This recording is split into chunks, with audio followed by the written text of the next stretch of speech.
So welcome everyone to the March 2023 LPN all-member virtual meeting.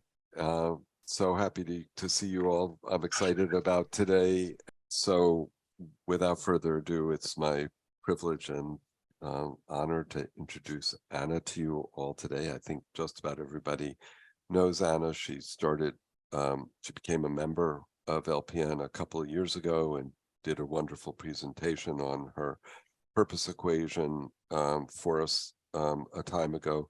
Since then, she's become a board member of the New England chapter, and she's been an integral part and a dynamic contributor to the Philadelphia chapter's intergenerational program, the Intergenerational Cafe and Intergenerational course at Temple University.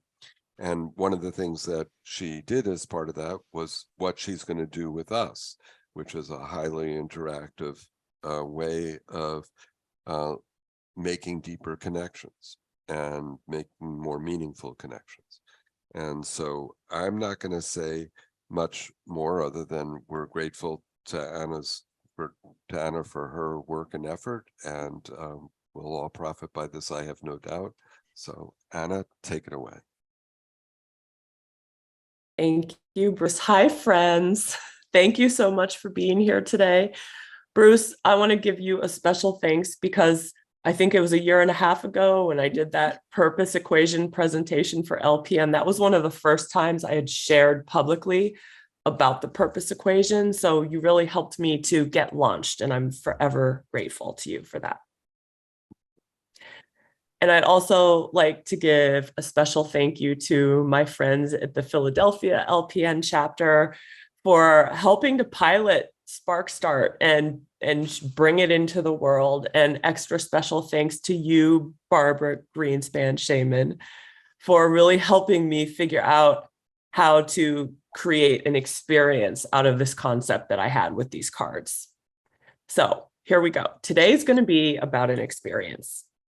And the point of our experience is to get to know each other in a more meaningful way quicker. That's really what Spark Start is all about. I'm not going to give you a ton of background because we could talk about it Monday, but Spark Start is really a game of words that I have extracted from the framework of the purpose equation. The purpose equation is an evidence-informed, time-tested framework that helps individuals of all ages, backgrounds, and stages in life discover and activate their unique purpose. Because I know that all of us are born with purpose inside. And I think life is a question. And our answer is to live out our purpose. But you can't live it out unless you discover what it is. And it's worthwhile because people who have a strong sense of their unique purpose and know exactly how to share it out into the world experience better cognitive, mental, emotional, physical health, recover faster from illness, and are more likely to stay engaged in life, to be motivated to do hard things and new things, to stay curious, and to really make the best of this precious time that we all have on this earth together. So with that said, this is going to be very interactive. I'm going to introduce some words and some questions that go with each of the words. And then you as a collective are going to vote on which topic you would like to discuss. At that point, after you vote, majority rules, so we want everyone to vote, we're going to spin you off into a breakout room with 3 to 4 other people. I will put the questions in the chat, and we'd love for you to have a discussion, a conversation about these words. I'm going to give you the ground rules for your time in the breakout rooms. Rule number 1, be curious. Activate your curiosity. Listen to understand. We love a moment of silence or a pause. It's okay. give people time to process and think about their answers. We're not solving world peace here.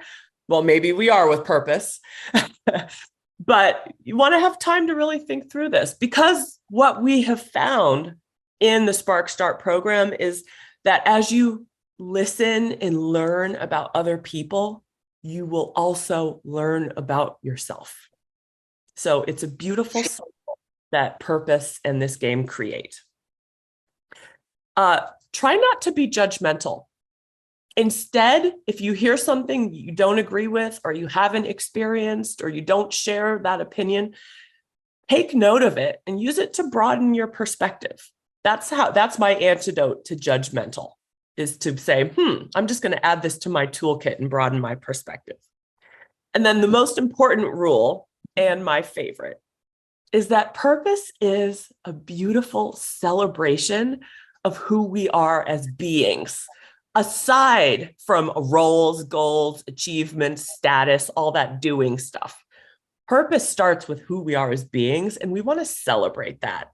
So after you come back from your breakout room, that'll be about 8 minutes long, if someone shares something that you would like to celebrate or uplift, or share gratitude for, we'd love for you to come back and do that as a group. So that's how it's going to go today. I'm going to stop talking and I'm going to give you your options. We're going to do, if we have time, 3 different breakout rooms. So I'm now going to move from talking about purpose to being the taskmaster to make sure that you have enough time to interact with each other in groups. So any questions before we start? Okay, so your first poll that Bruce is going to put up in just a minute, but not yet, is to choose between play or awe to discuss. And I'll give you a preview. If you choose play in your breakout rooms, you will be discussing, what does being playful mean to you? How do you play in life these days? Can you share about an experience where you felt completely free? And how can you be more playful in your daily life? So that's play. The other option is awe, this little word with so much power. How do you define awe? What gives you a sense of awe in life, in nature, in history, in relationships? Share an awe-inspiring memory that you have. And then what are you looking forward to in life that gives you or has the potential to give you a sense of awe? So now Bruce is going to put up the poll, and we'd love for everyone to vote.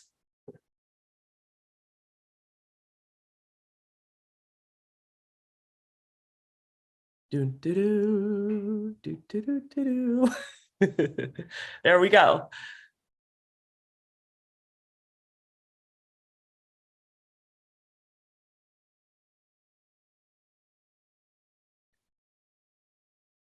Almost everyone has voted. We're almost there.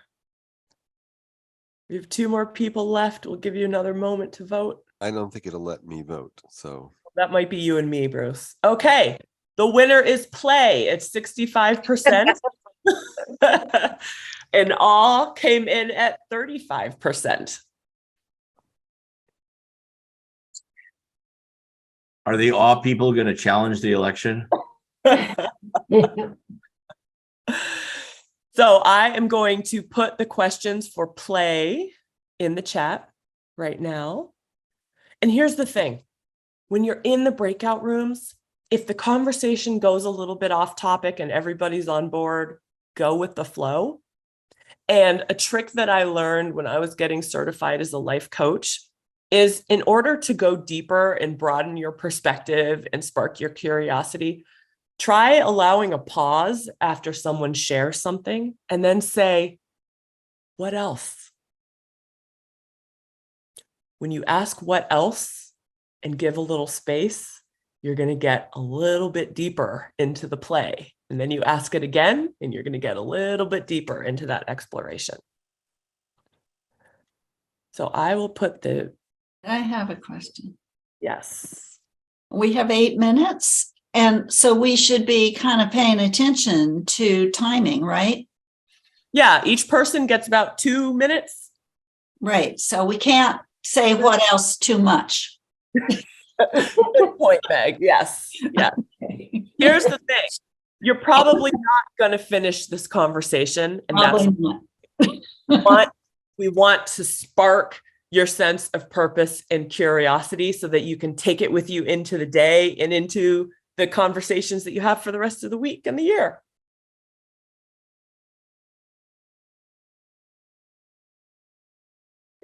Barb, what you said at the end really struck a chord with me about how to integrate play into everything in some kind of fashion, even though it's a serious topic. Can we be playful and serious at the same time and see the levity in our lives as we're doing that? Well, I'm curious. I got to play by myself because Oh, how was it, Ruth? So did you dance? Did you dance? I didn't. I started a poem, so there. Oh, there you go. That What creative What spirit. came up for you all about play? You can share in the chat. You can just share with us verbally. What came up for you? What did you learn? What would you like to celebrate? Nancy. All three of us said the same thing. We all love to dance, and it is like the best, freest way of playing is to dance. We were a good group. Good match. Will you So give was a there- performance was- at the end of the hour? Was there a way in which you danced? Did people? Oh, well, Carol, why don't you speak to that? Or Mary, why don't you speak to that? I danced at his 60th birthday this last Saturday and just danced my butt off. And I had the opportunity on a weekly basis to go to an African dance class. Wow. And Carol? Well, I really learned to dance at age 42 when I moved to New Orleans and learned how to Cajun dance. And I had a very difficult job. And every Thursday night I would go to the Maple Leaf Bar and dance. And on Friday, I just was a whole new person. It's just been a Wow. life-giving experience. I have to look up Cajun dance. Can you demonstrate, Carol? And I What think do the you- three of us all agreed that our work brings us happiness and freedom and enjoyment. And that aren't we lucky that our work also is our play in a way. And we always want to be doing it, but that work is as fulfilling in many ways as other people's games of golf, I mean, and we all felt the same about that as far as that's who we are. That's beautiful to be playful in life and work. I was just sharing, I've just recently, I think in the last year, learned how to not take myself so gosh darn seriously and just be more playful in general. And life is so much more fun. True. Yeah, we also talked about that, and I felt strongly that bringing humor and joy and playfulness into serious situations, business situations, planning committee situations, diffuses the tension and allows us to lean in comfortably and have a joy of purpose. And yeah, that it's really enriching for the soul to know that playful side of you is always there and that you can lean into it, as I said, and enjoy it and get a lot of work done, because if we take ourselves too seriously, the whole thing falls apart. And then what was the point? We didn't even have fun. Right. A great example of that is the death deck is a great example. I'm sure a lot of you are familiar with that. The what? The death deck. It's a deck of cards that you talk about death and what you want, and it makes a game out of it. And I can send you a link, but Yes, please. Yes. it's really what you were saying, Barbara. It's taking something serious and having fun with it. Well, we had the dueling Jans, Jan Hively and myself, and So we had in common about some pets in our lives, dogs that are grandpups for me right now, and just like the simplicity of how playful they are. And life is a ball is one of my grandpups, and the other one, just the life is the other, the big, the little one wants everything that the big one has. So it's life is Watson, and for Watson it's life is ball, and it's just simple. And seeing that joy that they experience and the joy that they bring to all of us as a family. Oh, that's cool. Meg. Yeah, that would grandchildren were one of my sources of play or inspiration for play. But it was interesting. I loved our group, and there were just difference. One, I don't know if I can speak for her, but she'd have it. She's had it in her all her life, whereas I had it and got it kind of stamped out of me for a while. And one of the gifts of getting older and aging has been reclaiming my delight in and capacity for play, which is kind of a freedom and abandonment and not worrying about, and just a delight and joy of whatever it is I'm doing at that moment. So it was just, I guess I voted for it because it was something I had to relearn. Right. I'm thinking about the word fun and how often it is in the groups that I've led out, that's hard to get information that is labeled fun, because there's really nothing of value in fun activities. You have to think about work is where the value is. And it's working with people around that issue of play and fun is so rewarding when they kind of can just break apart where that idea was that fun is not important in terms of thinking about purpose even. I would like to say that there's something strange about putting the word play and purpose in the same sentence to me, because purpose has always seemed like, what's important. And then it's like the difference between work and play, right? Purpose is work, play is when you're not working. So I think that every decade in my life has been really kind of revisiting these questions and saying, how can there be more play? And at one point it seemed to bring that work was fun already, but it wasn't play. I liked what I did, but so I don't know the answer here. I just want to say that it's kind of an odd pairing of words. If you can play at work, one person's play is not always another's, right? So, yeah, and it's important to understand that. Creating a playful environment that everyone sees as playful is really a skill. So when I work at go ahead. I'd like to share my definition of purpose with you, because it might be different than what you've learned or read about in things like the purpose-driven life. So in my world, and I've seen a lot of purpose, purpose is giving and getting meaning and joy daily. Love it. Wow. Nothing to do with goals, roles, achievement, status, this purpose-driven stuff. I'm sorry, I do not agree.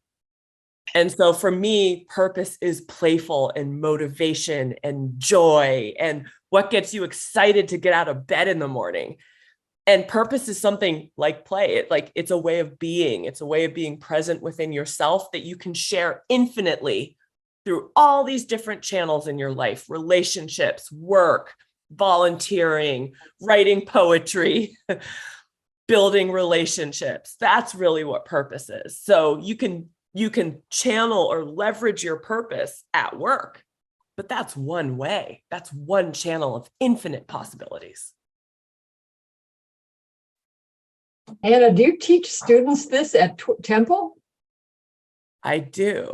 I love to work with college students. I have a couple a couple college programs where I work with design and architecture students, because they have to do like a capstone design project every year. And so I give them we do a purpose workshop, much like this, except I focus it on Joy Fuel, which is a whole nother program that I do to just get them thinking about who they are and what inspires them and what kind of environment they can create externally that's a reflection of their joy internally. Okay, so are you ready for the next poll? Did Sharon, you have something you wanted to ask or say? You're muted. Oh, Sharon. sorry, I missed you, Sharon. Oh, it's okay. No, it was not brought up in the group, but the whole fun concept. I worked at Lowe's Hotels in New York City for 7 years. Our way of living was we work hard and party hardy. Needing to understand that you're in a 24/7 business, just like the fire company and the police company and the hospitals and so on. We take care of people 24/7, whatever they need, however it rolls. We're always there to, customer's always right and so on. But we worked hard, really hard, long hours, and we partied hardy. That's what we did. I won't tell you how we partied. I bet we can guess. Okay, ready? So, poll. Your next choice is choosing between time and wisdom. So time, what is there never enough time to do? What are the most important ways that you use your time? And then who do you want to be at the end of this year? For wisdom, the questions are, how do you define wisdom? What are its ingredients? How can you tell if someone is wise? And how can you intentionally enhance your wisdom over the next year? I'm obsessed with time. I study it from many different disciplines. It started with my study of figuring out purpose and why is it that older adults are happier and why does purpose help our health? And you've probably heard of this concept called mortality awareness, but it has to do with how we as human beings change our focus and priorities when we know that we have less time left. And so I want to help people of all ages think that way, because it makes you prioritize what I think are more purposeful, meaningful ways to live your life. Okay, so the poll, time or wisdom? Let's see which one wins. Okay, so we have time at 69% and wisdom with 31%. So we have a clear majority here. We are going to go play with the concept of time. Well, what has time brought to us? It's run out, A chance to catch up with a friend I hadn't gotten to talk to in a long time. Beautiful, beautiful. This has been fun. Never enough time. Thank you, Anna. My pleasure, my pleasure. So what did we learn about time? Well, I'll just say briefly that there was an agreement in our group about who we wanted to be at the end of the year. There really was a theme about being more relaxed, calm, and peaceful. Ooh. So that was a clear theme for each one of us. Mm-hmm. And I think for ours, it was actually being more engaged, continuing to be more engaged in life, is if I were to summarize it. Yeah. And I wanted to be Terry Gross, and Kendall wanted to be Lawrence of Arabia. So we went in the opposite direction here. Well, I think you can be more engaged and more relaxed at the same time. That's true. By knowing that you're doing the thing you need to be doing. Yeah, you could be Lawrence of Arabia, on the horse in the desert, just super relaxed, right? Yeah. I'm starting a new business. Yeah. And I just stole Marnie McNamara's idea, because she has a little box or container where she has all her to-dos on individual slips, pulls one out every day. So I'm now called it my Marnie box. And I'm going to take all my to-dos. And Marnie, so if your nose twitches every morning, it's because I pulled something out of your box. Oh. So is it the rule you only have to do one thing in the box per day? Yeah, right, Joyce. For the one. Because if Joyce can do that, I was That's going to say, amazing. Well, it's not about only doing one thing a day. It's about, Joyce started out talking about, I'm always the last on my list. And so pulling something out of the box is about putting yourself first on the list and putting something that you'd really like to do first. Play. Yes. Yeah, and build it into your day. Well, That I want was to share an important definition you just gave. Gave a whole new meaning to that.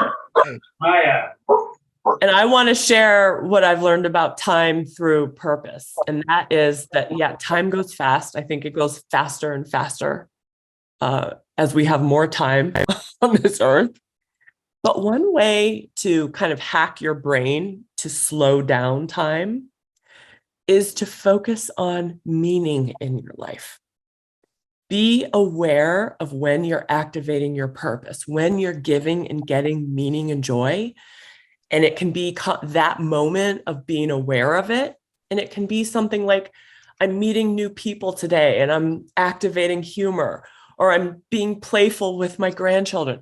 But be intentional about how you use that time and then flag it as meaningful. And because your brain thinks about time in milestones.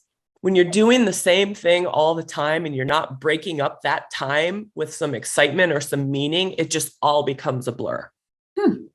But when you can plant some milestones in there for your brain, it will then, looking back, as you remember time, you'll have more stops in there, which will slow down a sense of time and make you feel it was more meaningful. So there's your hack. Purpose is a hack for a lot of things, but slowing down time is one of them. Interesting. Yeah. Well, we've run out of time. We were going to do comfort, but I just want to share the comfort questions with you. Maybe you could journal about it, or if you want to get back together on Monday and talk about this. But I did comfort questions with another group that I work with, and they loved it. It got them thinking about comfort in a different way. So how do you get comfortable in relationships, emotionally, in terms of trust? What have you done recently that's a little bit beyond your comfort zone?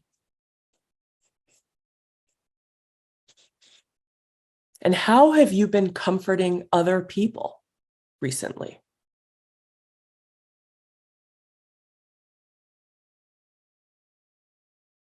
So there's some Spark Start questions to take with you on the road. And again, thank you so much for being here and creating this space together where we can explore meaning and joy and fun and time and play. I think this is the stuff that life is really all about. So thank you for playing along.